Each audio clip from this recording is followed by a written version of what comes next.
বাসর ঘরে ঢুকেই সাগর রাগী সুরে বলল, শাড়ির আঁচল এভাবে ফেলে বুক দেখানোর মানে কি? আর বিয়ের শাড়ি পাল্টানোর কি দরকার ছিল? বিয়ের রাতে স্বামীর মুখে এরকম কথা শুনে তিয়াশা অবাক হয়ে যায়। আজই তার বিয়ে হয়েছে সাগরের সাথে। বিয়ের রাতে স্বামীর থেকে এরকম কথায় চমকে ওঠাটাই স্বাভাবিক। সন্ধ্যার কিছু পরে সে এই বাসায় এসেছে। তখন থেকে একটা রুমে একাই বসে আছে। সাগরের আসার নামগন্ধ নেই। মাঝে কয়েকবার অবশ্যই এবারের লোকজন এসেছে, নানা জনে নানা কথাও বলছে। সাগরের বোন কিছুক্ষণ আগে একটা শাড়ি নিয়ে এসে বলল, ভাবি একটা কাজ করো, এই নাও এই শাড়িটা পরে নাও, বিয়ের শাড়িতে প্রচন্ড গরম। তিয়াশা মাথা দুলিয়ে বলল, আচ্ছা। সে কথা মতোই তিয়াশা শাড়ি পাল্টেছে। আর একা বসে থাকতে থাকতে কখন শাড়ির আঁচল সরে গেছে খেয়াল করেনি। আমতা আমতা করে তিয়াশা বলল, আপু একটু আগে বলেছিলেন শাড়ি পাল্টাতে, এজন্য। সাগর আবারও রাগী গলায় বলল, বিয়ে তো আপু করেনি, আমি করেছি। আপুর কথা মতো সব চলবে নাকি? যত সব। এই বলে সাগর ওয়াশরুমের দিকে চলে গেল। তিয়াশা এবার অবাক হয়ে যায়। বাসর রাত নিয়ে প্রত্যেকটা মেয়েরই স্বপ্ন থাকে। তিয়াশার মনে হতে থাকে তার স্বপ্ন ধূলিসাৎ হয়ে যাবে। তার বাবা মা জোর করেই তাকে এই বিয়েতে বাধ্য করেছে। সাগররা ধনী, সে তুলনায় তিয়াশাদের কিছুই নেই। তারপরও সাগরের পরিবার এই বিয়েতে রাজি হয়েছে,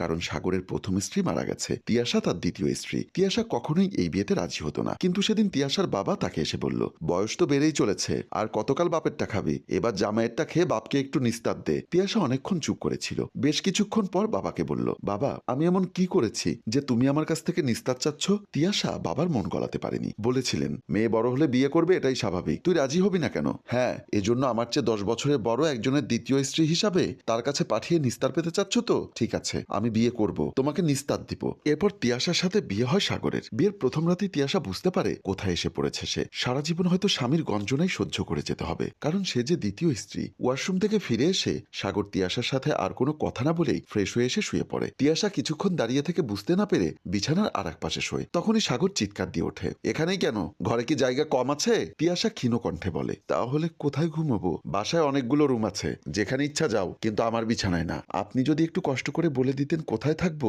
তাহলে ভালো হতো। আমি আগে আসিনি তো কখনো, তাই চিনি না। আজকে পারবো না, পারলে সোফায় ঘুমাও, কষ্ট হলে নিচে থাকতে পারো, কালকে দেখিয়ে দিব কোথায় থাকবে। এতটুকু বলেই সাগর কাঁথা দিয়ে মাথা ঢেকে ঘুমিয়ে যায়। তিয়াশা আর সাহস পায়নি সাগরকে ডাকার। সাগর ঘুমানোর পর তিয়াশা সোফায় গিয়ে বসে। হঠাৎ করে কেন যেন মরে যেতে ইচ্ছা করছে এই পৃথিবীতে তিয়াশার আর কোনো প্রয়োজন নেই। না হলে কেনই বা তার বাবা মা তাকে জোর করে একজনের দ্বিতীয় স্ত্রী হিসাবে পাঠাবে? আর কেনই বা সে স্বামীর সাথে শোয়ার অধিকার পাবে না? কি এমন পাপ করেছিল সে, যার জন্য তাকে এই শাস্তি পেতে হচ্ছে? তিয়াশা নিজেকে আর আটকে রাখতে পারে না। শত চেষ্টায়ও যেন চোখের জল বাদ দিতে পারছে না। গাল বেয়ে গড়িয়ে পানি পড়ে তিয়াশার শাড়ি পর্যন্ত ভিজে যাচ্ছে। তিয়াশা এবার উঠে বারান্দায় চলে যায়। বলা তো যায় না, যদি কান্নার শব্দে সাগর উঠে যায় তাহলে আবার কি করে বসে? সারা রাত বারান্দাতেই কাটিয়ে দেয় তিয়াশা। বারান্দার গ্রিল ধরে সারা রাত যত চোখের পানি ফেলেছে, এত পানি মনে হয় সারা জীবনেও ফেলেনি। তবুও কাউকে অভিশাপ দেয়নি সে। নিজের ইচ্ছার বিরুদ্ধে বিয়ে দেবার জন্য বাবা মাকেও না, বিয়ের প্রথম রাতেই রূঢ় আচরণ করা স্বামীকেও না। যেন কায়মনোবাক্যে প্রার্থনা করেছে যাতে সৃষ্টিকর্তা তার জীবনটাই কেড়ে নেন। এভাবে বেঁচে থাকার চেয়ে নিজের স্বপ্নগুলো বিসর্জন দিয়ে জগতের মায়া ত্যাগ করে মরে যাওয়া অনেক ভালো। এভাবে কখন যে রাত কেটে যায় তিয়াশা টেরও পায়নি। ফজরের আজান শুনে বুঝতে পারে সে। ঘরে এসে অজু করে নামাজ পড়ে। মোনাজাতে আল্লাহর কাছে অনেকক্ষণ কান্নাকাটি করে।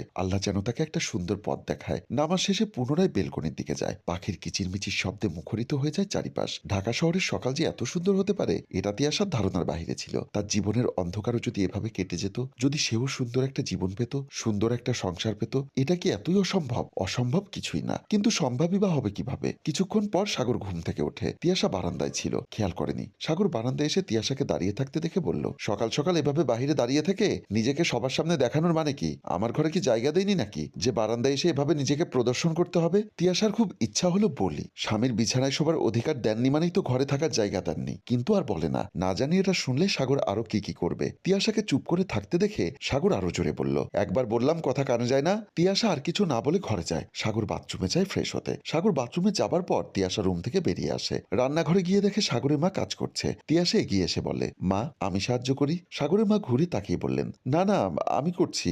রাতে তোমার কোনো সমস্যা হয়নি তো? তিয়াশা একবার ভাববে বলবে, যে ছেলে তার স্ত্রীকে নিজের সাথে থাকতে দেয় না, তার সাথে সমস্যা কি হবে? কিন্তু সেরকম কিছু না বলে হাসি মুখেই বলল, না মা, কোনো সমস্যা হয়নি। সাগরের মা একটু সন্দেহের দৃষ্টিতেই তাকালেন যেন। মনে হয় আশা করেছিলেন তিয়াশা একগাদা সমস্যার কথা বলবে। সেরকম কিছুই না হয় একটু অবাকই হয়েছেন, কিন্তু সেজন্য কিচ্ছু বললেন না। তিয়াশাকে বললেন, আচ্ছা তুমি যাও, আমি নাস্তা নিয়ে আসছি। মা আমিও আপনাকে সাহায্য করি, তাহলে তাড়াতাড়ি হয়ে যাবে। সাগরের মা এবার হাসি মুখে সায় দিলেন। তিয়াশা জিজ্ঞাসা করলো, উনি কি পছন্দ করে কিছুই তো জানি না, সকালে নাস্তা খান কখন? সাগরের কথা বলছো তো? ও সকালে 1 কাপ কফি খায়, এরপর নাস্তা খেয়ে অফিসে চলে যায় 8টার মধ্যে। এখন কি তাহলে কফি দিব? হ্যাঁ দাও। তিয়াশা 1 কাপ কফি বানিয়ে সাগরের রুমে নিয়ে যায়। সাগরের দিকে কাপ এগিয়ে দিয়ে বলে, আপনার কফি। সাগর না নিয়েই জিজ্ঞাসা করে, কে বানিয়েছে এটা? তিয়াশা ভয়ে ভয়ে বলে, আমি। সাগর এবার চিৎকার দিয়ে বলে, কে তোমাকে সাহস দিয়েছে আমার জন্য কফি বানানোর? আমি বলেছিলাম। সাগরের চিল্লাচিল্লিতে সাগরের মা এসে জিজ্ঞাসা করেন, কি হয়েছে সাগর, এভাবে চেঁচাচ্ছিস কেন? সাগর তার মাকে বলে, ওর সাহস হয় কি করে যে আমার জন্য কফি বানিয়ে আবার আমাকেই দেয়? কে এত সাহস দিয়েছে ওকে? কি জেতা বলছিস? তোর বউ তোকে দিলে দোষের কি আছে?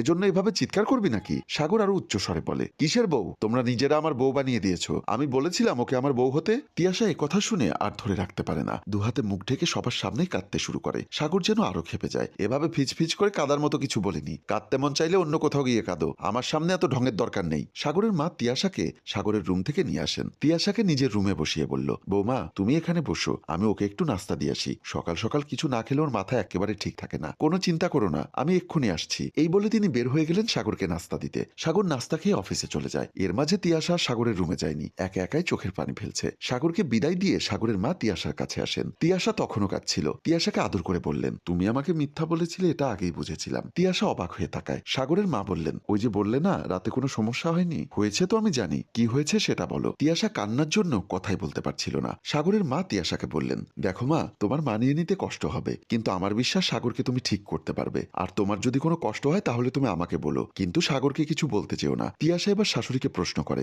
আচ্ছা মা, ওনার কি হয়েছিল বলবেন কি? আমি আসলে হুট করে বিয়েটা করে ফেলেছি, কোনো প্রকার প্রস্তুতি ছাড়াই, তাই তেমন কিছু জানি না। হ্যাঁ অবশ্যই, স্ত্রী হিসাবে তোমার তো অবশ্যই জানা উচিত। সাগরের মা তিয়াশাকে পাশে বসিয়ে বলতে শুরু করলেন, দেখো মা, তোমার আগে সাগরের যে স্ত্রী ছিল সেটা অনেক লক্ষ্মী ছিল। সাগর মেয়েটাকে প্রচন্ড ভালোবাসতো, কিন্তু হঠাৎ একদিন কার অ্যাক্সিডেন্টে সে মারা যায়। মারা যাবার পর সাগর তো প্রায় পাগল হয়ে গিয়েছিল, সিদ্ধান্ত নিয়েছিল সে আর বিয়েই করবে না। পরে আমার পীড়াপিড়িতে সে তোমাকে বিয়ে করতে বাধ্য হয়। সাগর হয়তো ভাবছে সে যদি তোমাকে ভালোবেসে ফেলে, কোনো কারণে যদি তোমাকে হারাতে হয়, তাহলে সে তো আর বাঁচবে না, তাই সে এমন করছে। তুমি কোনো চিন্তা করো না, আমি আছি তো। অপরদিকে অফিসে বসে সাগর ভাবছে, আমি মনে হয় মেয়েটির সাথে যা করেছি খুব অন্যায় করেছি। আমার আগের স্ত্রী মারা গেছে, তাতে তো ওই মেয়েটার কোনো দোষ নেই। কাজটা ঠিক হচ্ছে না, আজকে গিয়েই ওর কাছে ক্ষমা চেয়ে নিব। দর্শক, এমন হাসি কান্না আনন্দ বেদনার মধ্য দিয়ে আমাদের গল্পটি এখানেই শেষ হলো। গল্পটি যদি আপনাদের ভালো লেগে থাকে তাহলে লাইক, কমেন্ট ও শেয়ার করে আমাদের সাথেই থাকুন। ধন্যবাদ সবাইকে। গল্পটির রচনা ও পরিচালনায় রেজাউল কবির চৌধুরী, প্রযোজনায় এফ এ নয়ন চৌধুরী।